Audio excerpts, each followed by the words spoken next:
गरजा महाराष्ट्र न्यूज सदैव आपल्या सोबत। विमानाला अशी खिडकी नसेल, विमानात खिडक्या नसणार तरीही आपण बाहेरच्या जगाशी जोडले जाणार असून विमान आणखीन अत्याधुनिक सोयीसुविधांनी परिपूर्ण असणार आहे। यूकेची एक कंपनी विमान क्षेत्रात एक क्रांतिकारक बदल घडवणार आहे। ही कंपनी बनवणार असलेल्या विमानामध्ये खिडकी नसेल तरीही प्रवासी बाहेरचे दृश्य पाहू शकतात, कारण विमानाच्या बाहेरच्या भिंतींवर अल्ट्रा थिन आणि हाय फ्लेक्सिबल स्क्रीन लावण्यात येणार आहे। प्रवासी या स्क्रीन मधून बाहेरचे दृश्य पाहू शकतात। जेव्हा हवे त्यावेळी टच स्क्रीन वरून आपण 35,000 फूट उंचीवरून सुद्धा ईमेल चेक करू शकतो। काळे धन परत आणण्याबाबत आता आश्वासन नको, ठोस कारवाई हवी, नाहीतर पुन्हा आंदोलन करणार, असे अण्णा हजारे यांनी इशारा दिलाय। काळ्या धन बाबत बोलताना अण्णा हजारे म्हणाले की 100 दिवसात काळे धन परत आणू म्हणणारे 150 दिवसानंतर 3 जणांचे नाव जाहीर करतात, ही जनतेची दिशाभूल असून जनतेला आपल्याकडून अपेक्षा आहेत। आता जनतेची दिशाभूल न करता ठोस कारवाई करा, अन्यथा हिवाळी अधिवेशन वेळी जनतेबरोबर मी आंदोलन करेल, जनतेचा शिपाई म्हणून असं वक्तव्य अण्णा हजारे यांनी केले। एकीकडे महाराष्ट्रातल्या सत्ता स्थापनेचा तिढा सुटण्याच्या मार्गावर असताना विना सरकारवर चालत असलेल्या दिल्लीलाही आता सरकार प्राप्त होण्याची शक्यता निर्माण झाली आहे, कारण दिल्लीत सर्वात मोठा पक्ष ठरलेला भाजप सरकार स्थापन करण्यासाठी राष्ट्रपती प्रणव मुखर्जी यांनी दिल्लीचे नायब राज्यपाल नजीब जंग यांना आमंत्रण दिल्याची माहिती मिळत आहे। या परवानगीमुळे आगामी काळात नजीब जंग हे भाजपाला सत्ता स्थापनेसाठी आमंत्रण देऊ शकतात। आम आदमी पक्षाने दिल्ली विधानसभा बरखास्त करण्यासाठी केलेल्या याचिकेप्रकरणी आज केंद्र सरकार व राष्ट्रपतीचे हे मत कोर्टात मांडणार आहे। मुंबईतील वरळी भागातील कॅम्पाकोला वासियांचं भवितव्य येणाऱ्या नव्या सरकारवर अवलंबून असणार आहे, कारण नव्या सरकारची तयारी असेल तर सर्वोच्च न्यायालय कॅम्पाकोला सोसायटीला नियमित करण्याबाबत विचार करेल, असा दिलासा सर्वोच्च न्यायालयाकडून देण्यात आलाय। कॅम्पाकोलाचा वाद सुरू झाल्यापासून बरेचसे भाजप नेते कॅम्पाकोला वासियांच्या बाजूने उभे होते। आता येणाऱ्या भाजप सरकारमुळे कॅम्पाकोलाच्या बाजूने सकारात्मक निर्णय होण्याची शक्यता आहे, त्यामुळे कॅम्पाकोला वासियांचे अच्छे दिन आ गए हे असं म्हणायला हरकत नाही। भाजपाच्या विधिमंडळ पक्षाच्या बैठकीत प्रदेश अध्यक्ष देवेंद्र फडणवीस यांची मुख्यमंत्री पदावर निवड झाली। त्यानंतर देवेंद्र फडणवीस आणि त्यांच्या कोर कमिटीने राज्यपालांकडे सरकार बनवण्याचा प्रस्ताव सादर केलाय। राज्यपाल के विद्यासागर राव यांनीही भाजपच्या सरकार स्थापनेच्या दाव्याला हिरवा कंदील दाखवलाय। मात्र राज्यपालांनी भाजपाला बहुमत सिद्ध करण्यासाठी 15 दिवसांची मुदत दिली आहे। महाराष्ट्राच्या जनतेचे प्रतिनिधी म्हणून आम्ही राज्याला पारदर्शी आणि विकासाकडे देणारं सरकार देऊ, अशी ग्वाही देवेंद्र फडणवीस यांनी केली आहे। मुख्यमंत्री पदावर निवड झाल्यावर आज गोपीनाथ मुंडेची आठवण येत असल्याची भावनाही त्यांनी व्यक्त केली आहे। महाराष्ट्र सत्ता स्थापनेसाठी शिवसेना सोबत येईल अशी अपेक्षा भाजप नेते व्यक्त करत होते, मात्र दुसरीकडे तत्वाशी तडजोड नको म्हणून कुणासोबत सत्ता नको असं शिवसेना आमदार हर्षवर्धन जाधव यांनी म्हटले। त्या आशयाचं पत्रही त्यांनी पक्षप्रमुख उद्धव ठाकरे यांना दिले। शिवसेनेने भाजपपुढे झुकावे आणि भिकेत दिलेली मंत्रिपद घ्यावी असा भाजपाचा विचार दिसतोय, त्यामुळे उद्धव ठाकरे यांनी महाराष्ट्राच्या अस्मितेची एकदा ओळख करून द्यावी असं आवाहन आमदार हर्षवर्धन जाधव यांनी पत्रात केले। जाधव हे कन्नड मतदारसंघातून सेनेचे आमदार आहेत। यापूर्वी शिवसेना नेते आणि माजी खासदार भारत कुमार राऊत यांनीही शिवसेनेला अशाच पद्धतीचा सल्ला दिलाय। काळ्या पैशा प्रकरणी सुप्रीम कोर्टाच्या कठोर भूमिकेनंतर केंद्र सरकारने विदेशी बँकातील सर्व खातेदारांच्या नावाची यादी सुपूर्द केली। सरकारने 3 सीलबंद पाकिटांमध्ये या नावांची यादी सुप्रीम कोर्टाकडे सोपवली आहे। यामध्ये सरकारच्या यादीत तब्बल 627 नावांचा समावेश आहे। तसेच सरकारने काळ्या पैशा प्रकरणी स्टेट्स रिपोर्टही कोर्टासमोर सादर केले। काळ्या पैशा प्रकरणी सुप्रीम कोर्टाने केंद्र सरकारला जोरदार दणका दिलाय।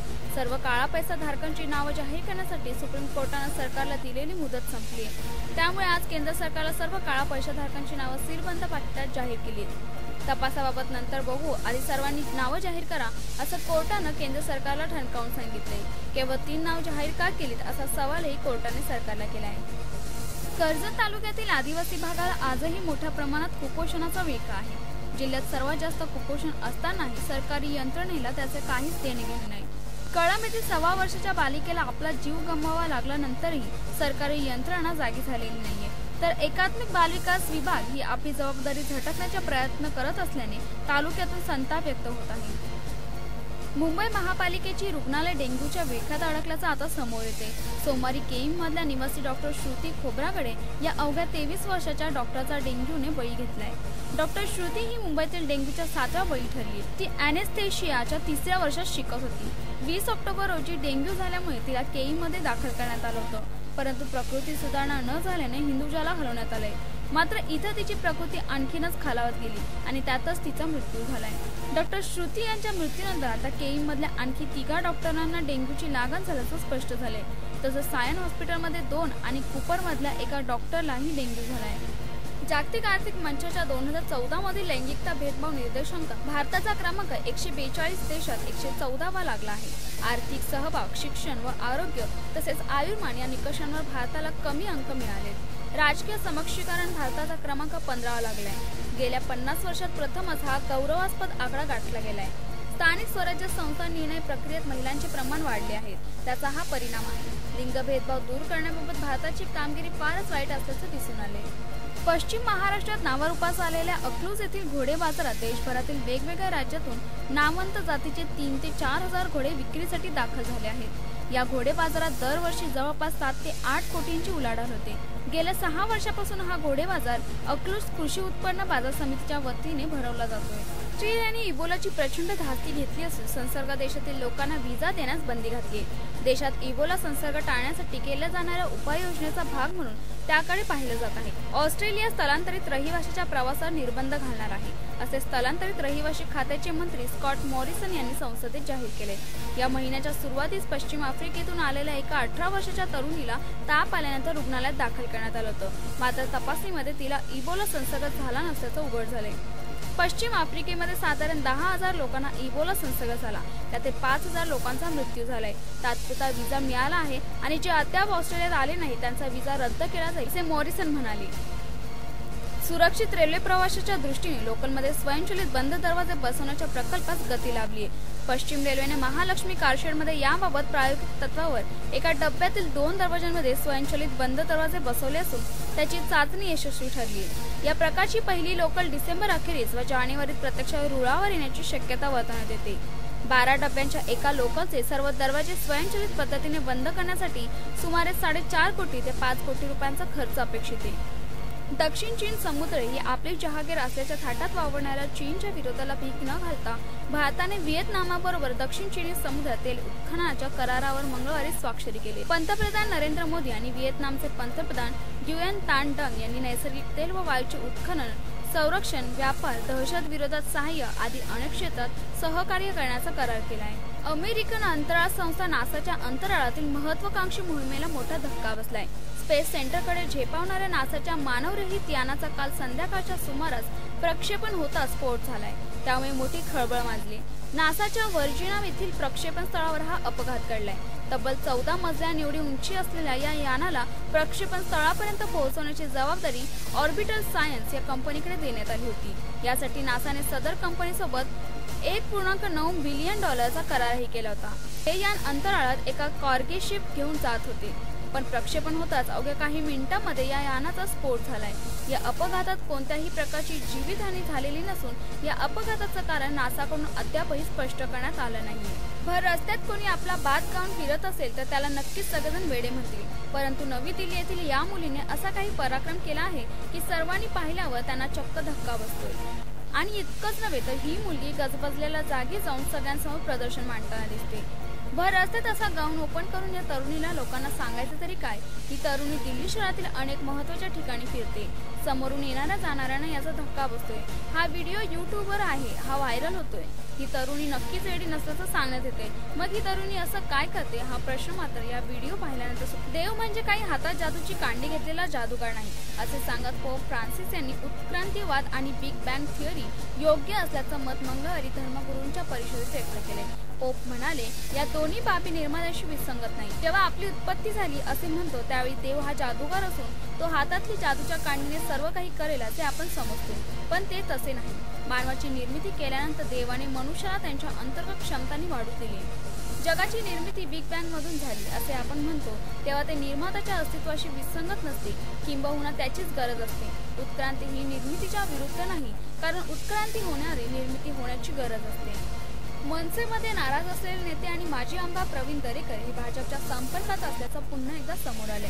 प्रवीण दरेकर आणि भाजपचे आमदार आशिष शेलार यांची गुप्त बैठक झाली. वरळ येथील एका हॉटेलमध्ये ही बैठक झाली. प्रवीण दरेकर हे भाजपच्या वाटेवर असल्याची चर्चा गेल्या काही दिवसांपासून सुरू आहे. दरेकर यांच्या राज्यातील भाजप नेत्यांशी भेटीगाठी सुरू होत्या.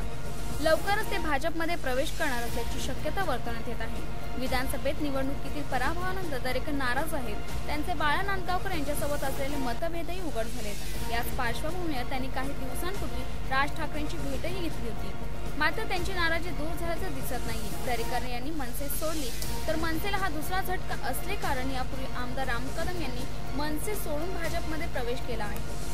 मिस्टर क्लीन अशी प्रतिमा असलेल्या मुख्यमंत्री पृथ्वीराज चव्हाण यांनी भ्रष्टाचाराच्या अनेक प्रकरणांना दाबल्याची माहिती आता समोर येते। महाराष्ट्राच्या माजी मुख्यमंत्र्यांनी बड्या नेत्यांसह बड्या अधिकाऱ्यांच्या एकूण 76 प्रकरणांना दाबल्याचा दावा इंडियन एक्सप्रेस या इंग्रजी वृत्तपत्राने दिलेल्या बातमीत केलाय।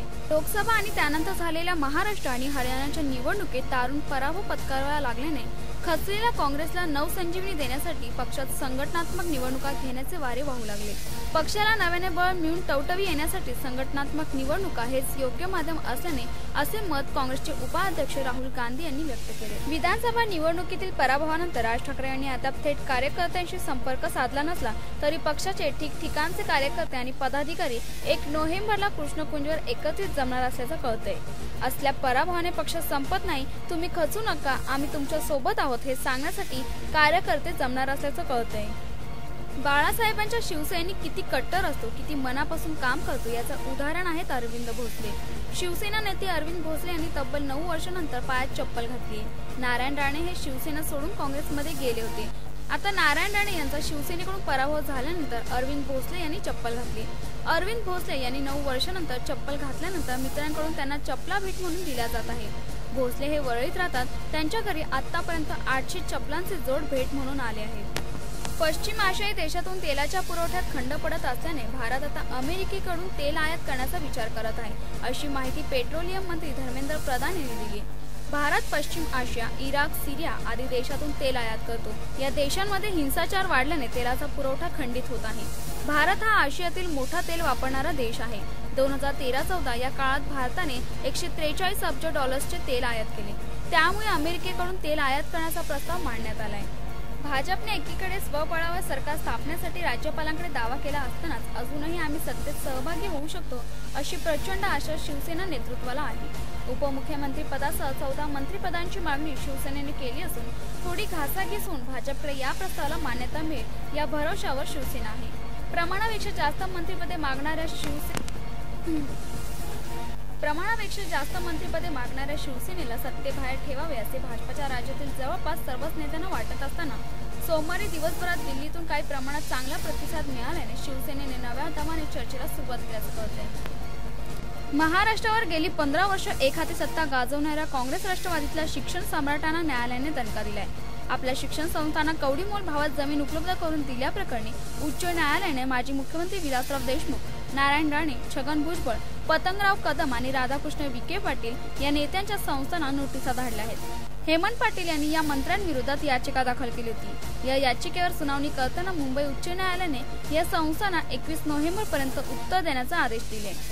कॅगच्या अहवालाचा आधार घेत हेमंत पाटील यांनी ही याचिका दाखल केली होती। न्यायालयाच्या या आदेशामुळे छगन भुजबळ यांची एमईटी, विलासराव देशमुखांची मांजरा, पतंगराव कदम यांची भारती विद्यापीठ, नारायण राणे यांची सिंधुदुर्ग सोसायटी आणि राधाकृष्ण विखे पाटील यांची प्रौढ शिक्षण संस्था अडचणीत येण्याची शक्यता आहे।